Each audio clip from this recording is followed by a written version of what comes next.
Resources, inspiring interviews, business practices, and practical advice to take your art career to the next level. Join Sergio Gomez in today's Artist Next Level and get ready to take control of your career.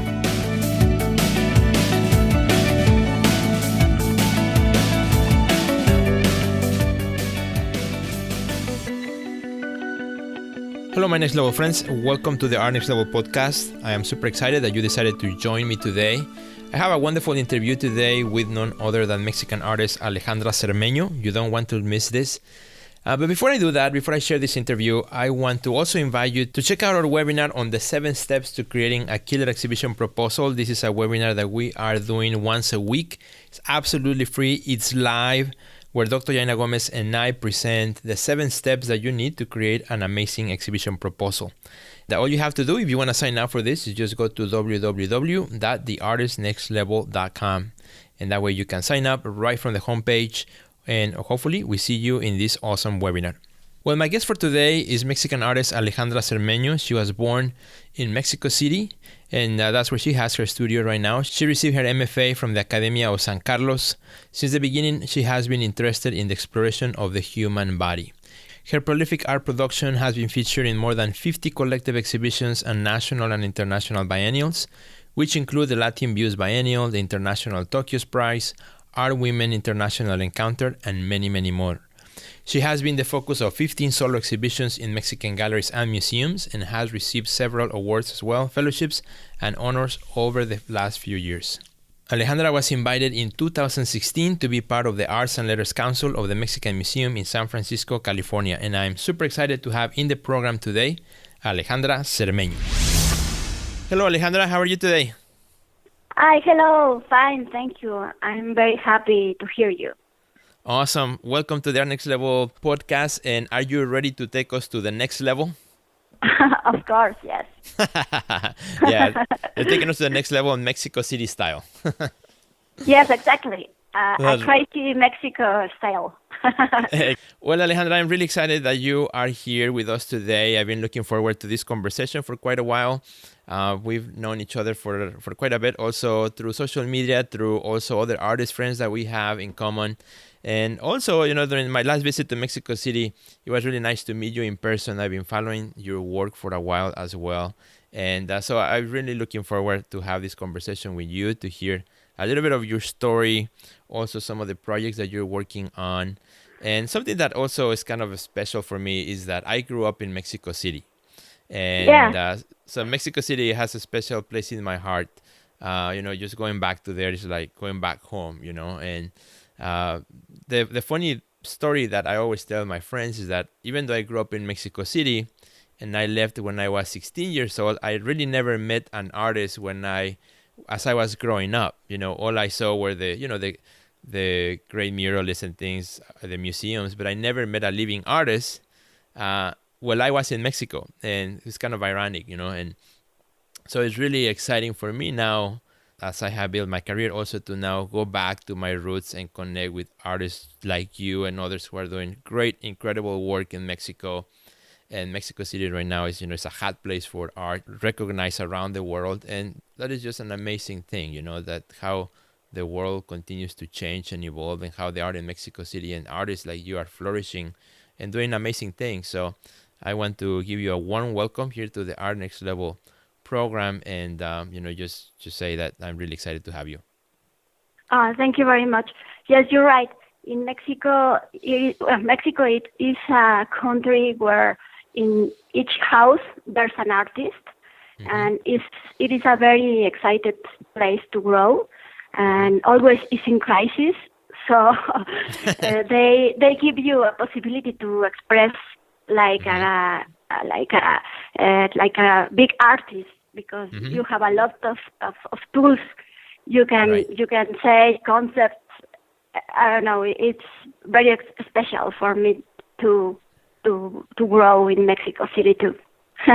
Yeah, exactly. So something that always fascinates me is like when I was in Mexico, it's like we're always trying to find solutions for problems, right? Like, for example, if the card is not working, you have to find a way to fix it with rubber band or duct tape or something, and that fixes the car for a while, and then something else breaks and you try something else. And so it always kind of keeps you creative in that sense. I like what you said, everybody's an artist exactly. in that way. Yes. You're always trying to figure it out, things, and that keeps you kind of instead of just going to the store and buying something else, just trying to fix it, trying to make it work again. And that's something fascinating, I think. Yes. So Alejandra, let's talk a little bit about yourself. We would love to hear about your story, particularly for our friends here in the Art Next Level who have not seen your work, which we're going to introduce them through this podcast. Tell us a little bit about where you grew up. I don't know if you grew up in Mexico City itself. Tell us a little bit about what was like for you growing up. Yes, of course. I grew up here in Mexico City. I born here, and I always think a sculptor chose me. Mm-hmm.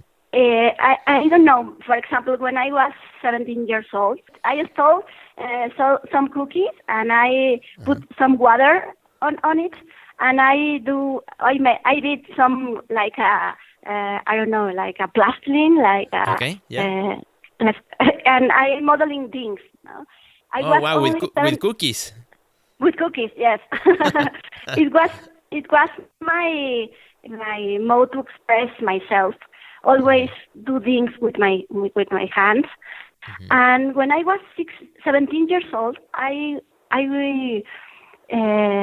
visited a very special exhibition in Mexico City in a place called Bellas Artes. This is a very beautiful building here in Mexico City, and I was astonished because I decided all my life I wanted to dedicate it to make a sculpture.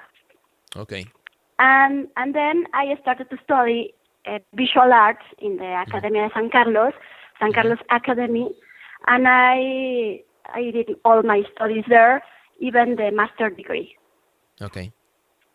But my real experience was in movies, making effects. Oh, really? Okay. There I learned a lot of tools, process, concepts, materials, and in Academia de San Carlos, the San Carlos Academy, they never taught me. And there in movies, it was really my real school. Okay. So how long were you doing, movie effects? I started in 2005, so a long time ago. And I made a lot of movies in Mexico, but even movies from U.S. Okay. They are filming here in Mexico City, like Apocalypse, Mel Gibson's movie. And I learned a lot, because in movies, always everything is for yesterday. And you have to be very disciplined and to be focused and to understand everything have a process, and sometimes it's slow, and you have to be patient, and you always work by getting goals. It is very important to reach some deadline, for example. Right. And I don't know, for me it was my academy. It was very important for my profession, even because I am working with some of the process in my own sculpture process and concept. I think all my formation was from there. Right. It's interesting, how we all have different paths, and how some things that maybe we do at some point, they're just a bridge to something else. It's a temporary thing, but they become almost like like you said, the school that makes us into what we're going to become later on. Which sounds like this in your case too. So what was the process then? So you're doing this in filmmaking, you're doing this. How do you start to find kind of your own work and your own vision for the work that you make now? I think since the beginning, it's only I started to I don't know the word in English, like investigates concepts. And for me, it's very important human figure. And it is like a symbol of an immediate identification with the observer and the observed. Okay. And for me, it's a tool like immediately understand. You know? And I think when I started to work in FX, they give me all of the tools or materials I didn't know. So I incorporated all that concepts that I had in all the new materials I know. So it was mixed. Okay. I always want to be an artist, always. Okay. My career in movies was only a short time, even if it was a lot of years. It was only a path to follow in order to be a better artist. So let's talk a little bit for our friends who have never seen your work. And of course, this is an audio podcast, so we have to describe for them a little bit of the type of work that you do. So your work is based on the human figure. Many of them are life-size. And tell me a little bit more. How would you describe your work? I always name my sculptures like emotional portraits for the people. And my work is very obsessive. And for example, I have a period where I was used a lot of knitting or crocheting on the piece. I incorporated some materials that in their context have another meaning, but in my sculptures it means something related with the human emotions. For example, the knitting or the crocheting or the crochet. Right. Like I used some human figure. I represent human figure. The ordinary dress clothing you use every day, it means a lot of you. It represents some of your mood, for example, or some of your state, or some of your emotion or your taste. And in my sculptures, when I apply some of these kind of crochet or knitting or fabric, I resignificate like the second skin in the representation of the human sculptor. And I can use it for representing the continuous line in your life.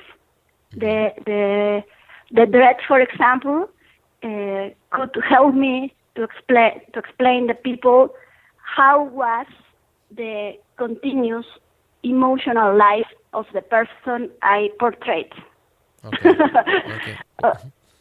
And for example, I always talk about the self, human self, not only that construct your body. I am interested a lot in the emotional cells that construct your thoughts, for example, or your way of being. And for example, my mother had cancer and she died in 2012. And for me, it was a breakthrough because it was very sad and it was very strong time to see her, how the cells were dying. You know? Right. And how some another people, my own cells, for example, that, are living. You know? And how some thoughts or how some emotions or some process in your life can change the way you see the world, and you can live or you can die. You know? Right. And for me, it's fascinated because it is unique. Cells are unique, and people are unique, but we are in the same species. It's very complicated. I don't know. All of these kind of thoughts or this kind of concepts, it is related with the question why we are here. And this is all about the meaning, the concept of my sculptures. Right. No, wonderful. So you're definitely dealing with issues of identity and existential ideas and so forth. Exactly. And dealing with the invisible qualities that makes a really human being. Because, when somebody is gone, no longer here with us, we remember those qualities, not necessarily how they look like is not as important as who they were and, their actual qualities of being. Which are really what touches, I think, all of us as human beings. Yes, exactly. Yes. So I think that's a wonderful thing. So so tell me, as you create these sculpture pieces, you mentioned about how you're thinking about specific people. So is each piece kind of representation of a certain individual that you have met? Yes, I have met. I always work with not non-professional models. Okay. I always ask people who I know, or maybe for 1 second, if I fell in love with them, I ask them. Okay. I don't care.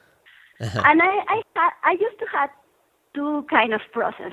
The first one, like I said at the first of this interview, it was my first formation was academic. So. Yes. I think my major talent is model in clay, for example, or plastilin, the human figure. And the other process is that I learned in FX.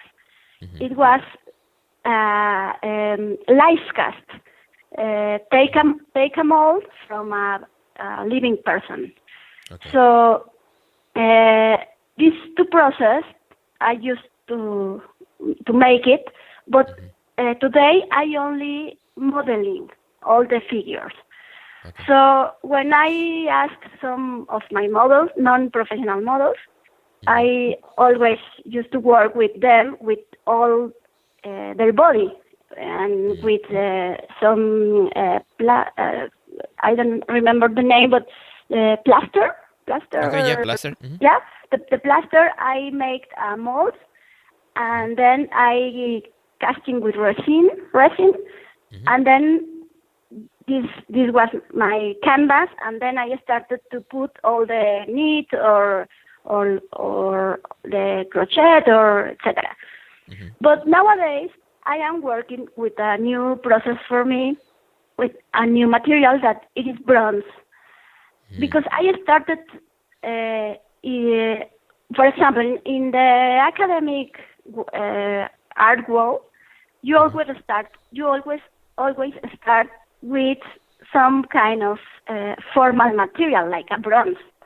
But no, in my career, I started first with industrial materials, and nowadays I am working with some of formal process and materials like bronze. Yeah, and it is awesome. Yeah, which I saw in Instagram. You had a post on some of your newest bronze pieces, which is pretty cool. Yeah. I'm so happy to know this, because all the materials have their own significance and process and language. And it was for me very special to start with industrial materials and process, and nowadays to return to more formal concept. I don't know. For me, it's very special. Very exciting. No, that is awesome. Yeah, that's pretty cool. And actually, I'm looking at some of it right now here on Instagram. So, Alejandra, here's another question that also, in terms of your trajectory, how hard was it for you to break into the art world in Mexico City? Tell me a little bit about that process too. It was a kind of adventure, because to be an artist, it is not easy here in Mexico City. Like I told you, there is a lot of cultures, a lot of artists, but the crisis is always present. Right. And the government have some kind of support for artists, but not for all. So when I understood this information, that nobody comes to my home and says, "Well, come with me. I want to become you an artist." No? I started to apply some of concepts that it is very important for me. It is to build some of buildings that support all your life. For example, when I was working in movies, I understood that you need support, like money, for example, like to be a PR, or of course you need people, suppliers, and for example, to need a professional network. Sometimes the words in English for me is very difficult. Sorry. You're doing great. You're doing wonderful. Thank you very much. Thank you very much. And I realized I needed to become a kind of Wonder Woman. Right. to build my own career. So since 2005, I started to ask some of private companies to be my sponsors. So I used to work with serious sculptors for 1 year or 2 years, and when I started to ask these companies, Mexican and abroad too, they say, yes, it is a wonderful idea. I can give you money and you return to me promotion. And through the art is incredible. Like the movie industrials, cinema industrials do, no? Because they need a lot of support. No? And for me, it was a very good path.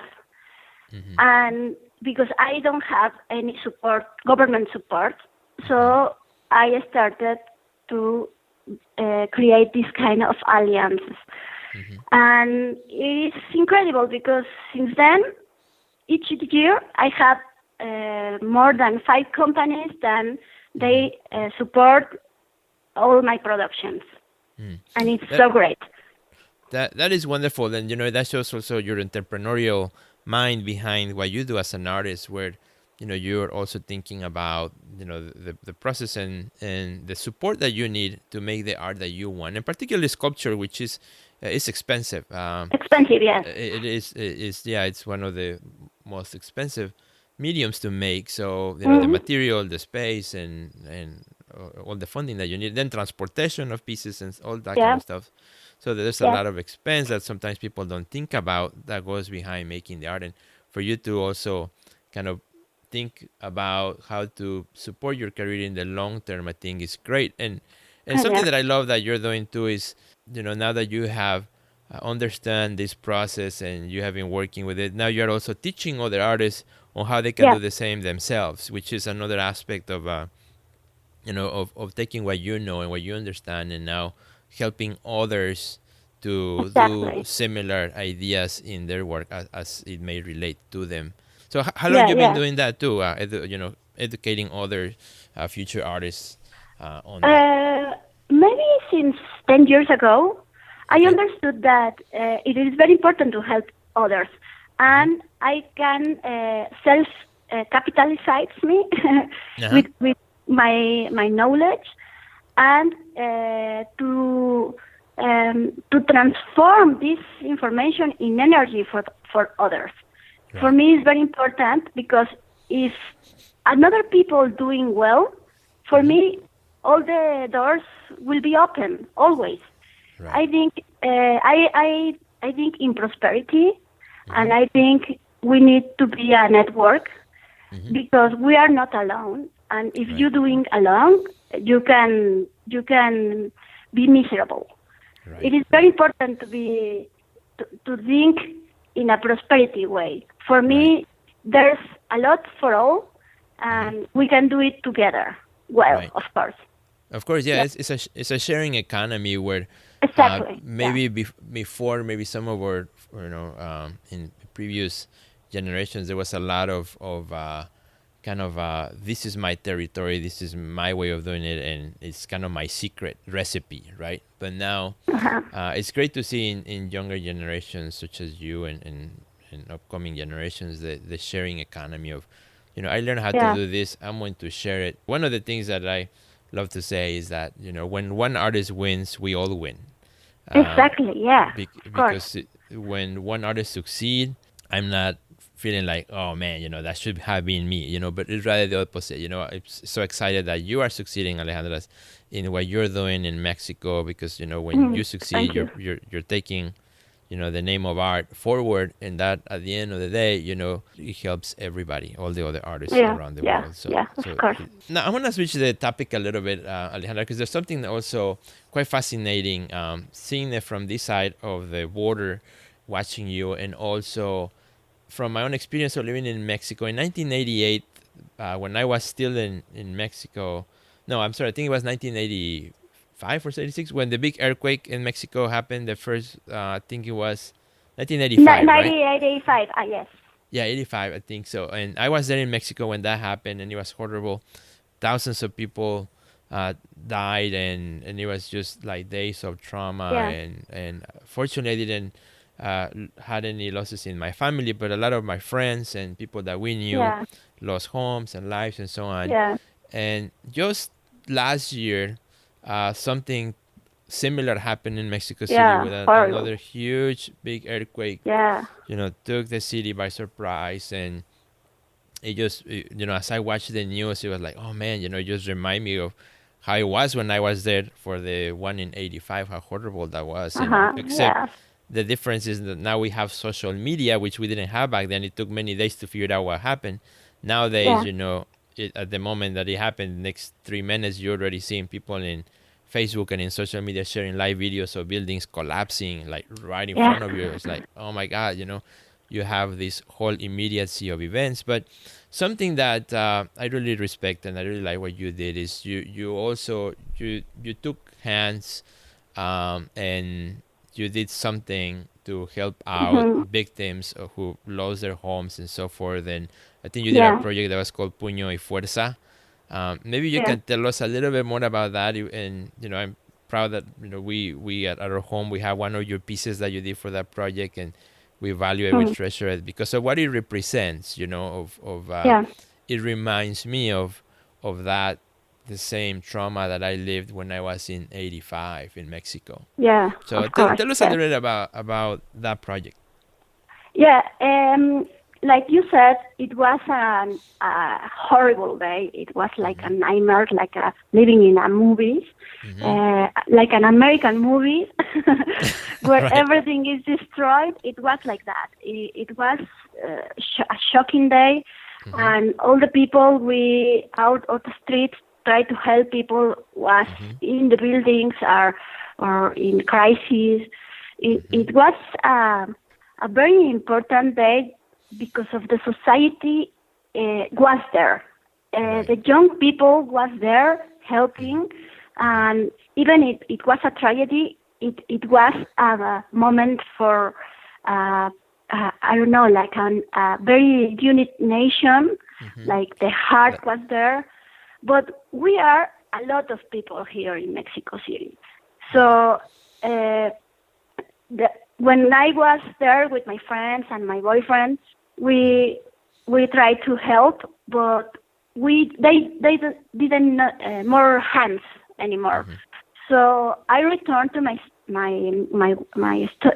study, and I started to think what kind of help I can do it in that moment, and I gave some money, but it was not enough for the purpose of the reconstruct the city. So I proposed a kind of community art helping for people, and I made my 2 hands live cast, because there is a gesture with your hands that when you are outside the buildings and the people there inside need to hear if somebody is alive, they up their hands and says, "Silence, please, silence." Gesture your hand, yes. I took it and appropriated it, and I create a sculpture made with resin, and I made 3 colors, the colors of our bandera. The flag? Mm-hmm. The flag, our flag. And I decided to sell it in, I don't know, maybe $100, $600 pesos approximately. And all the people started to buy it. And it was incredible because we all, the people who helped me, only recover some of the material cost, and the other we donated to some benefic causes for rebuilding some houses, and it was incredible. Maybe we sold like 400 hands, something like that. Yeah, that's amazing. So great, yes. And using the social media as a tool, right? Because that's how I saw it. That's how I was able to participate in using social media as a resource that we can, as artists, really tap into and create. Only being able to create something like that so quickly and so fast, and also making other people wanting to participate as well, because of the effort that's been done. Yeah. So, thank you, Alejandra, for doing that. For sharing a little bit of that story. That I thought that was really awesome, and wanted to share that with your friends. And now let's move to a little bit of a happier moment, which is you have an amazing project that is coming to the U.S. It's called Las Custodias del Maíz, or the Guards of the Corn. Tell us a little bit about that project. What is it about, and where is it going to go? Yeah, of course. In 2014, I started to work with the female concept. I told you my mother died, and that caused that all my internal evolution or revolution started to think about why I am a woman, why the concept of female. So since then, I create a serious sculpture called in French Cherchez la femme. It means that all the guilt it has the woman. So it is like a despective concept for French people, but I retook and renamed, like you have to ask yourself, and you have the answers. And you have to question yourself, and you have the answers in yourself.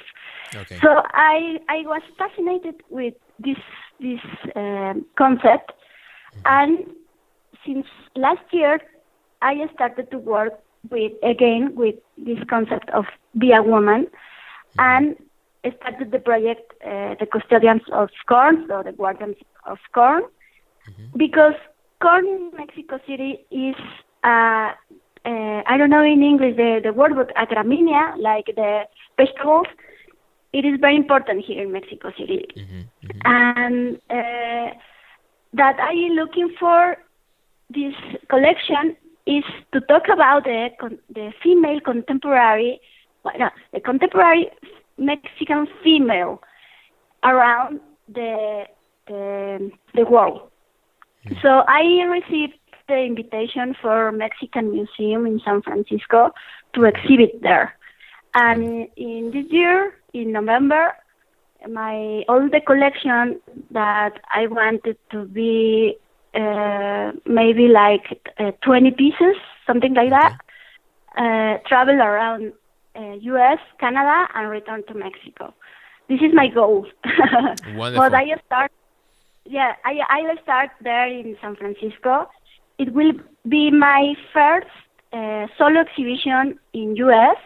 I was traveling around U.S., Canada, Europe, etc., but in a collective or biennale exhibitions. And now this is my first solo exhibition there. And I'm very excited because it has a lot of potential. I am very happy with the resolutions, all the concepts I have. And I am portrait one woman for each state of Mexico, all the country. Okay. Related with the corn, for example, like an emotional, familiar, economically, or cultural, related with the corn. Fabulous. And are these also based on a specific person for each state? I work with the peasant in Oaxaca or the poet that in her own language speak some poetry about the corn. Or I have, for example, the ballerina in Mexico City, that contemporary dancer, a woman who works in marketing for a company who sells corn seeds, for example, or in Monterrey, for example, there's a woman who works with corn and she makes some of makeup. There's a lot of activities and social class, ages. I don't know. It was a lot of diversity in this kind of collection. Wonderful, wonderful. So we're really looking forward to have it here then in San Francisco. You said November of 2018, correct? That's when exactly.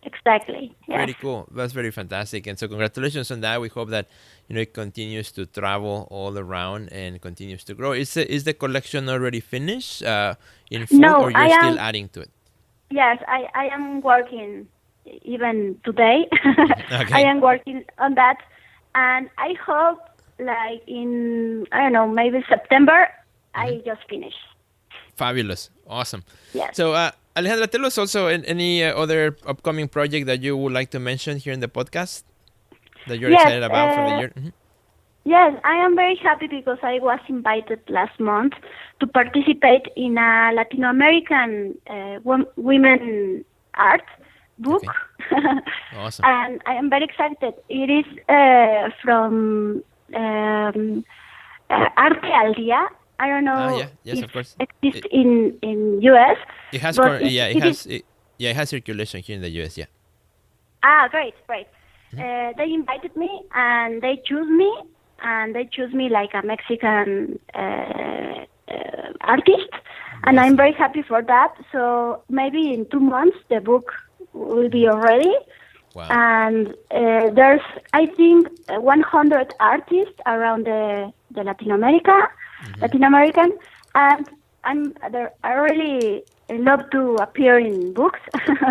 For me, it's wonderful. It is a very good scenario, so I am very happy for that.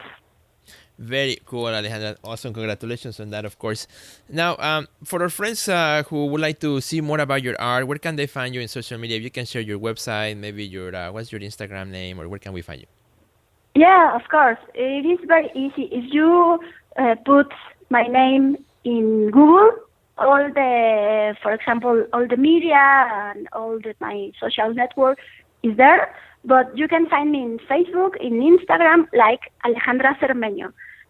I know the word is very difficult in English, but you can searching like Alejandra Zermeño with C. Exactly. And you can always look up the name of this podcast. On the title, you will see her name spelled in a way that you can just copy and paste it. Yeah. And find great. Yes, exactly. And Alejandra, so before we close, I would love to know what you have learned so far in your art career. And I know you can give a lot of advice to people as well, and to other maybe promising artists out there who are looking to get out and get their work to be known and to be seen and so forth. What would be one piece of advice if you had another artist in front of you right now who's trying to break in the art world? What is one of the most important lessons that you have learned so far in your career that you can share? Yeah, of course. you have to be focused. You have to be disciplined person. It is very important to love that you do, because if you don't believe in you, nobody believes in you. So it is very important to reach some goals, but to be sincere is the most important thing. You have to believe in you always, all the time, even when situation it is dark. Right. In that moment is when you have to believe, and you must to believe in yourself.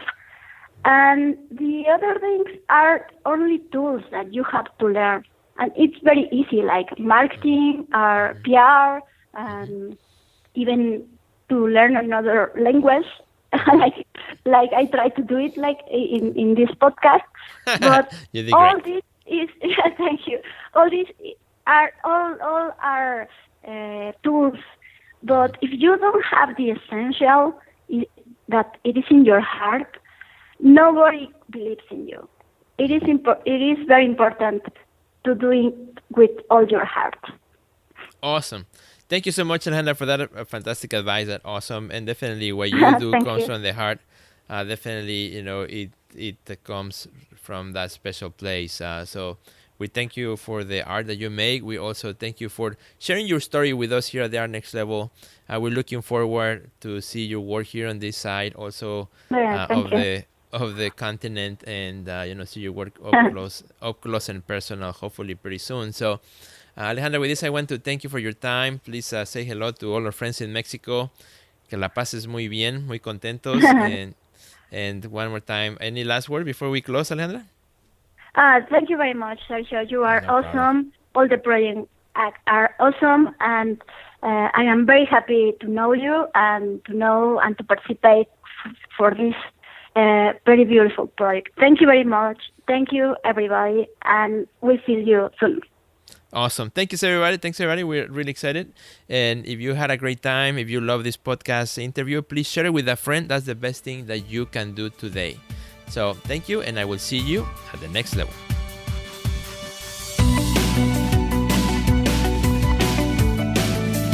Check out our website at www.theartistnextlevel.com, where you will find our podcast library, learn about our upcoming webinars, find resources relevant to your career, and much more.